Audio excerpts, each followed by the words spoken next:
नमस्कार जय जगन्नाथ सांग मैंने मो फैमिली ब्लॉगर आउ एक फ्रेश ब्लॉगर आपको पुणी थे स्वागत करुच्ची मु सुसार।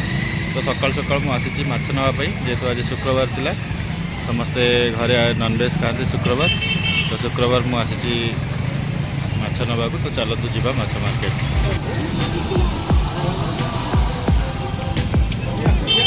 यहाँ हूँ पुरी आमर गोटे बड़ माछ मार्केट जो सब भेराइटर माछ मिले।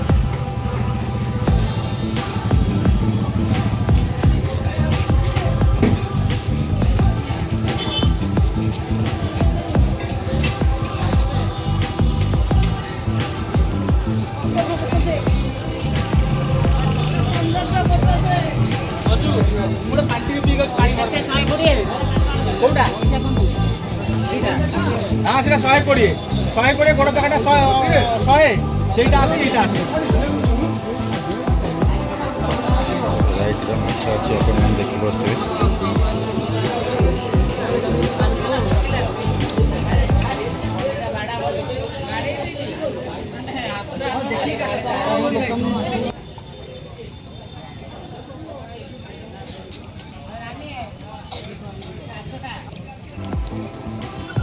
तो फ्रेंड्स फाइनाली रोही माछ मिलगला जोटा कि देसी रोही थिला आम एरिया माछ ब्रह्मगिरी एरिया माछ था बहुत फ्रेश थिला पाखापाखि किले 200 ग्राम थिला माछटी।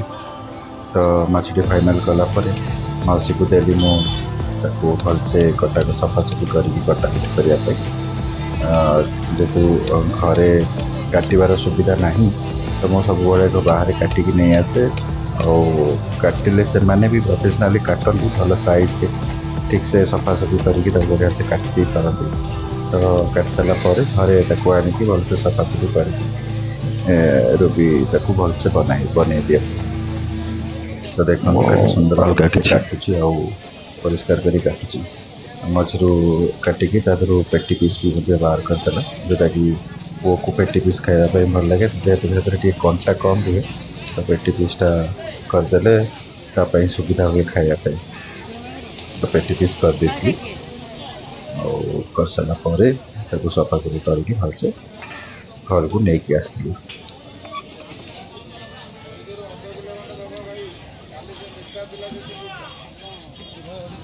तो फाइनाली घर को माछ आसी सारी और देखूँ मैडम ताको भलसे सफासफी कर लगे।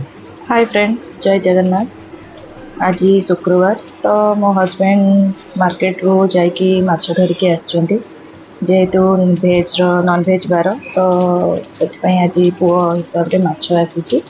तो माछ धरिकी आसिकी बर्तमान मो माछ को धोइबा काम स्टार्ट कर देछि। मो पुओ आसिकी पाखरे भी देखिकी गलानी कि आज नॉन भेज रे कौन आछि तो देखिकी कहला आज माछ। तो माछ आछि माने आज माछर तरकारी रेसिपी गोटे करिवो मामा आ भजा भजी करिवोनी कहीं बहुत टाइम आमर प्राय माछ भजा ही आम करिकी खाऊ जेहेतु गरम दिन चली तो पखाड़ सहित माछ भजा ही प्राय भल लगे। तो से प्राय माछ भजा ही हो तो ताकू माछ भजा सब बेले एत पसंद लगे। आज से कहला मामा आज तू जमीती हेले भी माछ तरकारी किसी गोटे रेसिपी बना। तो ता कथा मानिकी मुझे भावी से किसी गोटे माछ तरकारी गोटे किसी रेसिपी बनैबी। तो देखो ये मो माछ को पूरा भलसे धुआ धुई करके परिष्कार कर सारे बोधे रोही माछ आनी मो हजबैंड तो से आज भावुँ गोटे रोही माछर तेल झाल गोटे बनैबी। तो माछ धोई देइथिली तो एबे टिके माछरे लुण आउ हलदी टिके गोलेकी ताकू टिके समय किछि समय ताकू छाड़ीदेवी। तो देखो मो लुण तो पकई सारे आ बर्तमान मो हलदी पकाउची माछरे टिके अधिक परिमाण हलदी पकई। तो आज तो जेहेतु शुक्रवार आमर किंतु भेज नॉन भेज दुईटा को मते करने को पड़ो कहीं मो बो जेहेतु मो पाखे रुहती तो से सी पूरा प्योर भेज नुह किंतु भेज ही खाती। तो से देखो मो माछरे बर्तमान लुण हलदी देके भलसे गोले देछि। माछ को जिते भल से गोलेबे मिक्स करेंगे तो माछ से भल लगे टेस्ट भी भल लगे आ तार स्मेलटा टिके भी पलैब भलसे आ। तो बर्तमान मो माछ को भलसे गोला गोली करदेली ताको बर्तमान किछि समय पे मो गोलेकी किछि समय पे छाड़देवी। से आज भेज रे भी किछि करी भाभी तो बहुत मोर कहले बेसी किसी करवा दरकार नहीं जेहेतु तुम आइंस हो तो गोटे कलरा चिप्स गोटे करी आउ सहित सालाड आंब तो बर्तमान सीजन आपण जगह भी आप बहुत परिमाण मिलूव तो से आंब तो अच्छी बेसी किसी आम नॉनवेज हेल्ले बहुत किसी करने को मत पड़े तो बर्तमान मो माछ भाजापी प्रस्तुत होची भी बसई देती आउे बस तेल गरम हेले मो माछ गुड़ी को भाजी देखो बर्तमान मैं तेल पकईदेली माछ छाड़ापी जी आवश्यक से परिमाण तेल ही देवी से समय तेल गरम हम तो आज आपण मैंने भी कौन नॉनवेज रे बनाऊँ कौन कर सब जिनस आपको कमेंट रे जनइबे प्राय तो शुक्रवार बहुत लोग भी नॉनवेज खाया को पसंद करती किंतु बहुत लोग नॉनवेज भी खाती तो आपण मैंने कौन सब कर किए चिकेन किए मटन कहा जहाँ भी कर मत जनइबे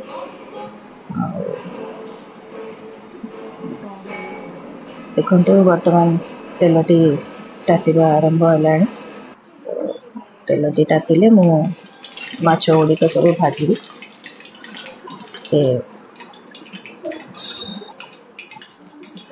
बर्तमान तेलटी पूरा संपूर्ण भाव ताती गला तो टिके गैस फ्लेम को मु स्लो करके प्रथमे मु मुंड आउ लांज को ही पकईदेवी जेहेतु तेलर परिमाणटा बर्तमान अधिका अच्छी तो से मुंड आउ लांज को प्रथमे भाजीदेवी तापरे अन्य पीस गुड़िक मु भाजी तो माछ को बहुत कड़ा करके भाजवानी जेहेतु बेसी कड़ा हो गले तरकारीटा भल लगे से अल्प माने हल्का हल्का करके भाजवा तो से बर्तमान देखो मो माछ गुड़िक पकई सारे माछ को पकईकी सांगे सांगे उल्टेबानी कहीं माछ भांगी जीव आउ टिके समय कड़े गोटे पट साइड पूरा हैला पर्यंत भाजवा तापर ही उल्टेबा तो देखो ये बर्तमान हो गला गोटे पट तो मुझे बर्तमान उल्टे दूची आज मो हजबैंड माछ जो काटिकी आनी मार्केट रू सी बहुत ही पतला पतला पीस कर दे से तो टिके माने भांगी जाऊँगी मोर माछटी से जिनसटा भी पचारि आज केमती काटिकी आनीच माछ बहुत पतला पतला होती पीस गुड़ाक एक्चुअली सी कहले मो राउंड राउंड करके आने चाहूँगी किंतु टिके एपट सेपट है बेलू सी अलरेडी माछ को पतला पतला काटी देछि आ देखो बर्तमान मोर माछ मध्य मो संपूर्ण भाव भाजी सारे बहुत माछ गुड़ा केते सुंदर टेस्टी देखा जाउछि मोर तो इच्छा एमती ही माछ को भजा माछरे ही खाइबापी किंतु जेहेतु आज पुअर फरमाइश होती नाई तरकारी ही हम तरकारी ही हम तो मु बहुत अत्यधिक मसला मध्य देकी ताको बनैबिनी भाभी पूरा सिंपल आउ अल्प मसला देकी ताको जस्ट टिके झाल झाल टाइप रो बनईदेवी देखो मोर बर्तमान पूरा माछ गुड़िक संपूर्ण भजा हो गला देखो केते सुंदर मध्य देखा जाउछि जदि आपण मन को खाइबा को लोभ होउछि ताले आसिकी मो पाखे टेस्ट करने आसतु बर्तमान जो तेल ताधे कड़े बंची मुझे आलू को काटी आलू को भाजी आलू गुड़ी को मु पूरा लंबा लंबा करके काटी मते माछरे केबे बर्तमान मु आलू भजा करने पूर्वर मु मसलाटी आपन को देखे दूँ मु को मसला सब ये तेल झाल पाई बोली बाटी तो मते मसला रे धनिया पत्र जो डांग आसे मते सेटा तरकारी रे बाटिले मते बहुत भल लगे तो मुझे धनिया पत्र डांग आउ कंचा लंकार पाचि जाइथिला किछि लंका से पाचिला लंका 4-5टा नहीं आउ टमाटो 2टा नहीं मो मसला रे ही टमाटो टी को बाटी देवी आउ रसुण अदा आउ गोटे पियाज मध्य मु ताधरे बाटी देवी आपण राग मो आम घरे समस्ते टिके स्पाइसी खाइबा को पसंद करते मुझे कंचा लंका मध्य बाटी आ देखो मुझे केमती लंबा लंबा करके आलू गुड़िक काटी आलू को बर्तमान मु तेल रे देदेवी मते साधारणतः मटन हो चिकेन हो कि माछ हो मते सिझेकी आलू कौथे भी पकेबा को भल लगे मुझे लंबा लंबा आलू गुड़िक काटी आउ तेल रे भलसे भाजीदेवी अल्प लुण आउ हलदी पकईकी मुझे पूरा नाली हवा पर्यंत मु तेल रे भाजीदेवी भाजिकी आलू को तरकारी रे पकेले ना तार टेस्टा बहुत ही बढ़िया आए आउ मु से आलू को सबुबले जितेबले भी मु करे मु आलू को भाजिकी ही करे। एमती कि मु भेज रो भी जो किसी आइटम बनाए जमती कि पोटल हो कोबी हो जहाँ भी बनाए मुझे भी आलू को भाजिकी ही दवापाई पसंद करे। आलू को भाजिकी देले सीझा आलू ठू आलू भजार गोटे टेस्ट बहुत अलग आसे। आपण मैंने जी भी ट्राए करते निश्चय जानी केमती टेस्ट आसे तार आपण मैंने देखिए बहुत भल ही टेस्ट आसता है। तो ये बर्तमान मो आलू को किसी समय घोड़े की छाड़देवी भाजवाई जमती कि से 50% ताधे ही घोड़े सीझीज। तो बर्तमान मु आलूटी को घोड़े दूची घोड़े की 5 ରୁ 10 मिनिट हाराहारी टे छाड़देवा आउे आम पुणी खोलिकी देखा। आ देखो आलूटी बर्तमान हल्का हल्का ब्राउनिश हवा स्टार्ट हो जाए। देखो आलूटी केते सुंदर देखा जाउची। ए स्टेज रे आम आलूटी को प्लेट को बाहर करदे। आलूटी 50% सीझी भी जाइए। ए स्टेज रे आम बाहर करदे कारण पुणी थे आगू को आम मसला आलूटी को कषा। तो देखो बर्तमान आलूटी हो गला मुझे प्लेट को बाहर कर दूची।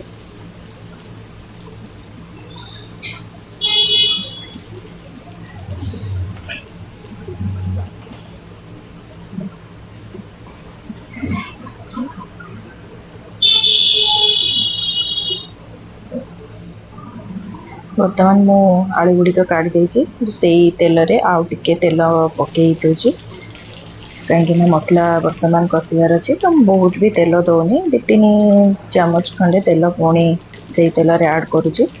आउ तेल टी गरम हेले मु टिके कलर पाई गोटे चामच चीनी ताधे ऐड करी। आउ चीनी टी को नाली हवा पर्यंत ताको देला परे 2टी तेजपत्र आउ गोटे सुखिला लंका आउ किछि फुटण पकईकी फुटण टी फुटिला पर्यंत ताको टिके छाड़िकी आउ गोटे पियाज मु आधे भाजवाई ऐड करिछि। गोटे पियाज मसला रे देइथिली आउ गोटे पियाज फुटण रे मु देइछि। पियाज टी को पूरा लंबा लंबा चुन चुन करके मु काटिछि। आउ से पियाज को यही गरम तेल रे पके पियाज टी को हल्का रेड नाली हैला पर्यंत ताको आमे भाजिबा।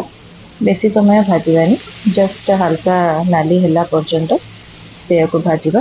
आ मु एई पियाज को भाजिबा समय रे ही लंका गुंड टी को ऐड कर देबी कहीं ना ए समय रे लंका गुंड को ऐड करले मसला रे बहुत भल कलर आसता है। पर भी देले चलिबो किंतु मु ए स्टेज रे ही लंका गुंड को दबा को प्रिफर करे कहीं ना ए समय रे देले मते तरकारी रो कलरटा बहुत सुंदर देखा जाए।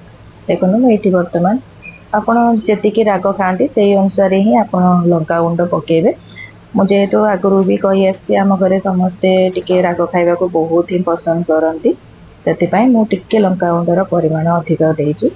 आउ लंका गुंड टी को पकेकी भलसे पियाज सहित भाजी नबा। आउ बेसी समय भाजबानी तापरे जो मसला टी मु प्रस्तुत करके रखी से मसला को सही पियाज रे ऐड करदबा। आउ किंतु एबे बहुत ही मेन काम स्टार्ट हम जोटा कि मसला को आमे बहुत भल भाव में कषा। मसला जिते आमे भलसे कषा तरकारी रो टेस्ट आउ स्मेल बहुत ही भल आसो। तो से आमे बर्तमान मसला टी को कषा भलसे। आउ ए मसला कषा समय बर्तमान मो मसला रे लुण आउ हलदी 2टे जाक ऐड करी। लुण आपन तो आवश्यक अनुसार जी लुण दरकार से पकेबे। हलदी बहुत कम पकेबे हलदी मते अत्यधिक पकेबा भल लगे। तो जेहेतु माछरे भी पड़ी तो मसला रे कम हलदी देइछि। लुणटा आपन टेस्ट अनुसार आपन जी क्वांटिटी बनाउछन्ती से हिसाब रे देबे। तापरे किछि समय कषिबा परे मु आधेरे धनिया गुंड 1.5 चामच ऐड करछि। जीरा गुंड आधेरे देइनी आउ किछि फिश मसला जमती कि मीट मसला चिकन मसला भी सब आसे। तो मुझा एवरेस्ट रो फिश मसलाटा 2 चामच पूरा ऐड करछि। फिश मसलाटा देले टिके स्मेल भल आसे। तो मसला टी को कषापी मो अल्प टिके पानी मध्य देइछि जेहेतु मसलाटी भलसे कषि हो पारिबो। ବର୍ତ୍ତମାନ ଆମେ ମସଲାଟିକୁ ଏହିପରି ଭାବେ କଷିବା ଯେମିତିକି ମସଲାରୁ ତେଲ ବାହାରିଯିବ। ତେଲ ବାହାରିବା ପର୍ଯ୍ୟନ୍ତ ଆମେ ମସଲାଟିକୁ ପୁରା ଭଲସେ ହିଁ କଷିବା। ଯେତେ ସମୟ ଦେଇକି କଷିବା ନା ସେତେ ମସଲାର ଟେଷ୍ଟଟା ଆସିବ। ବହୁତ ଆମେ ଯଦି ତରତର ହେଇକି ନାହିଁ ବହୁତ ଟାଇମ୍ ନାହିଁ ଏମିତି ଆମେ ଜଲ୍ଦି ଜଲ୍ଦି କଷିବା ନା ତ ମସଲାର କଞ୍ଚା ଅଂଶଟା ଯିବନି, ତରକାରୀଟା ଆଉ ଭଲ ବି ଲାଗିବନି। ଦେଖନ୍ତୁ ମସଲାର କୋଉ ଭଳିଆ କଲର୍ ବି ବାହାରିଲାଣି। ମସଲାଟି ବହୁତ ସୁନ୍ଦର ବି ଦେଖାଯାଉଛି ଆଉ ସ୍ମେଲ୍ ମଧ୍ୟ ବହୁତ ଭଲ ଆସୁଥିଲା। ତ ବର୍ତ୍ତମାନ ମସଲାଟି କଷି ହେଇ ଆସିଲାଣି। ଆମେ ସେଥିରେ ଆଳୁ ଗୁଡ଼ିକ ଯେଉଁ ଭାଜିକି ରଖିଥିଲେ ତାକୁ ଆଡ଼୍ କରିଦେବା। ଆଳୁକୁ ଭାଜିକି ବି ଆଳୁକୁ ପକେଇକି ଆମେ କିଛି ସମୟ ମସଲାଟିକୁ କଷିବା। ଅତ୍ୟଧିକ ବେଶୀ ସମୟ ବି ନହେଲେ 5 ମିନିଟ୍ ଖଣ୍ଡେ ତାକୁ ଭଲସେ ଆଳୁଟିକୁ ମସଲାରେ ପୁରା କଷିଦେବ। କଷିଦେଲେ ଆଳୁଟା ମସଲାରେ ମିଶିଯିବ ଆଉ ଆଳୁର ଟେଷ୍ଟଟା ବି ଭଲ ଲାଗିବ। ଆପଣମାନେ ଦେଖୁଥିବେ ମୁଁ ଆଳୁ ଅଧିକ ପରିମାଣରେ ବି ପକେଇଛି କାରଣ ଆମ ଘରେ ନନ୍ଭେଜ୍ରେ ଆଳୁ ଖାଇବା ପାଇଁ ସମସ୍ତେ ପସନ୍ଦ କରନ୍ତି। ମୋ ହଜବେଣ୍ଡ, ମୋ ପୁଅ ତ ବହୁତ ହିଁ ପସନ୍ଦ କରେ। ତ ସେଥିପାଇଁ ଆମର ଟିକେ ଆଳୁର କ୍ୱାଣ୍ଟିଟି ଅଧିକ ପଡ଼ିଛି। ଦେଖନ୍ତୁ ଆଳୁ ବି ମସଲାରେ ପୁରା ଭଲସେ କଷି ହେଇଗଲାଣି ଆଉ ମୁଁ ସେଥିପାଇଁ ଏଇଥିରେ ଗରମ ପାଣି ଦେବା ପାଇଁ ଅଲରେଡ଼ି ଗରମ ପାଣି ମଧ୍ୟ ବସେଇଛି। ଆପଣ ଯେକୌଣସି ମସଲା ଆଇଟମ୍ କରନ୍ତୁ, ଯଦି ସେଇଥିରେ ଗରମ ପାଣି ଦେଇଦେବେ ନା ତାହେଲେ ତରକାରୀର ଟେଷ୍ଟଟା 2 ଗୁଣ ବଢ଼ିଯିବ। ସେଥିପାଇଁ ମୁଁ ଗରମ ପାଣି ବି ବସେଇ ଦେଇଛି। ମସଲାଟା ଆଉ 1 ସେକେଣ୍ଡ 2 ସେକେଣ୍ଡ ଖଣ୍ଡେ କଷିଦେଲା ପରେ ମୁଁ ସେଥିରେ ଗରମ ପାଣିକୁ ଆଡ଼୍ କରିଦେବି। ଦେଖନ୍ତୁ ମସଲାଟି କେତେ ସୁନ୍ଦର ଦେଖାଯାଉଛି, ତେଲ ମଧ୍ୟ ମସଲାରୁ ବାହାରିବା ଷ୍ଟାର୍ଟ ହେଇଗଲାଣି।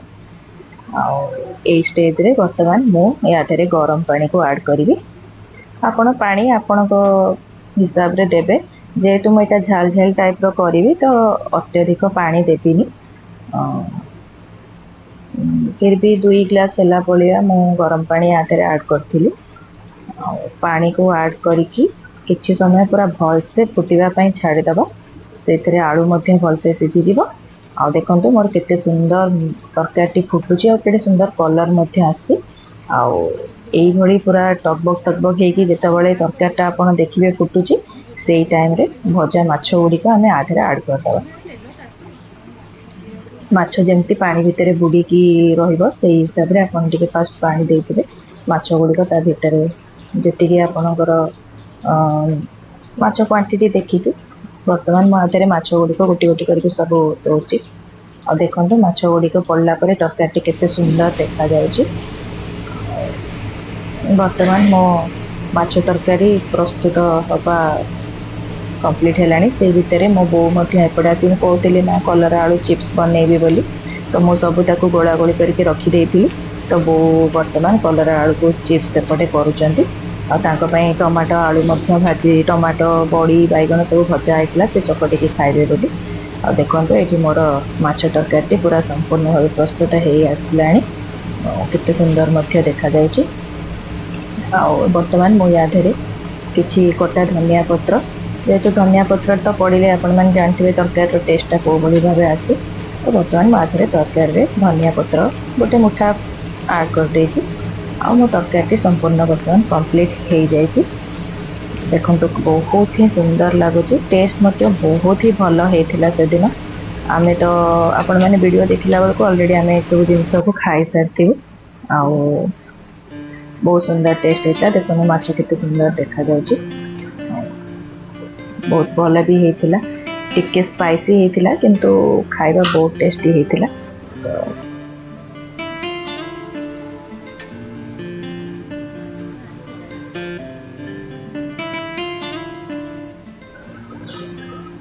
ଦେଖନ୍ତୁ ମୋର ତରକାରୀଟି ପୁରା କମ୍ପ୍ଲିଟ୍ ହେଇଯାଇଛି ବର୍ତ୍ତମାନ। ଆଉ ବର୍ତ୍ତମାନ ଗରମ ଗରମ ଭାତକୁ ଆମର ଲଞ୍ଚ ବି ବଢ଼ାବଢ଼ି ପୁରା ଷ୍ଟାର୍ଟ ହେଇକି ଲଞ୍ଚ ପୁରା କମ୍ପ୍ଲିଟ୍ ବଢ଼ାବଢ଼ି ସରିଲା। ବର୍ତ୍ତମାନ ଆମେ ସମସ୍ତେ ଲଞ୍ଚ କରିବାକୁ ବସିବୁ। ତ ମୋ ପୁଅ କହିଥିଲା ମାମା ଟିକେ ମୋତେ ଭଲ ସେ ସଜେଇକିନା ଖାଇବାକୁ ବାଢ଼େ, ତ ମୁଁ ତା ପାଇଁ ବୋଲି ଏଇପରି ଭାତ ଉପରେ ମାଛ ତରକାରୀକୁ ଦେଇକି ତା ସାଇଡ଼୍ରେ ସବୁ ଆଇଟମ୍ ଗୁଡ଼ାକ ଦେଇଥିଲି, ଯେମିତି ସାଲାଡ଼, ଆମ୍ବ ଆଉ କଲରା ଚିପ୍ସ ଆଉ ମାଛର ଗ୍ରେଭି। ଦେଖନ୍ତୁ କେତେ ସୁନ୍ଦର ଲୁକ୍ସ ବି ଆସିଛି।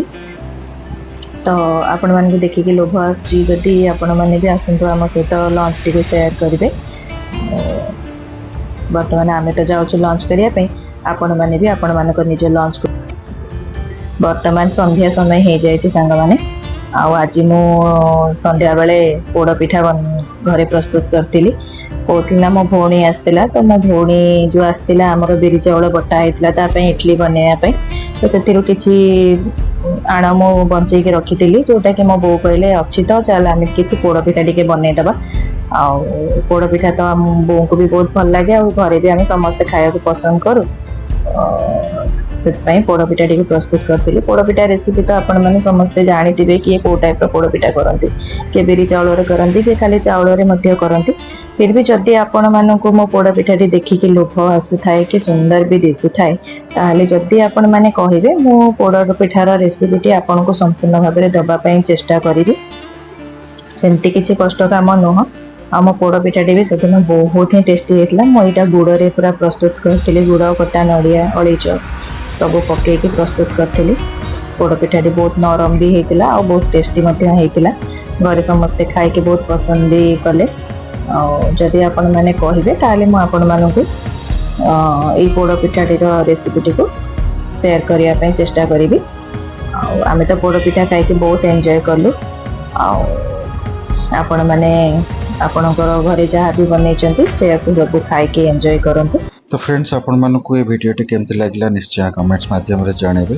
आशा करछि आपण मानक निश्चय मम ब्लॉग टी भल लागितबो। भल लागिले गोटे लाइक शेयर सब्सक्राइब करिया को निश्चय भूलिबे नै। पुन देखा आपण मानक सहित आउ एक फ्रेश ब्लॉग रे। टिल देन नमस्कार, जय जगन्नाथ।